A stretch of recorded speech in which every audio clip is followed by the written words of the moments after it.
नमस्कार, राम राम. जय श्री संत सेना महाराज.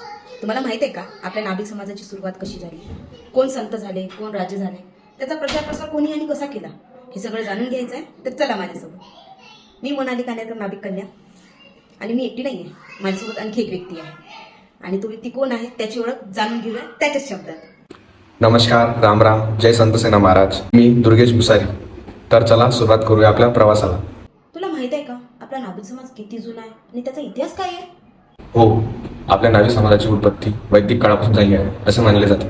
आणि इतिहास प्राचीन काळापासून हा नावी समाज अस्तित्वात आहे.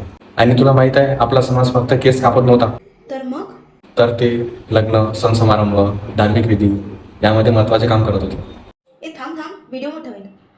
मंडळी, माझ्या मनात असे खूप सारे प्रश्न आहेत जे मी दुर्गेशला विचारणार आहे, आणि तुम्हाला पण याची माहिती जाणून घ्यायची आहे नक्की ना. कारण आज आपण ही माहिती ऐकू आणि पुढे जाऊन आपल्या पुढच्या पिढीला सांगू शकू. तर पुढची माहिती नेक्स्ट पार्टमध्ये. जय श्री संत सेना महाराज.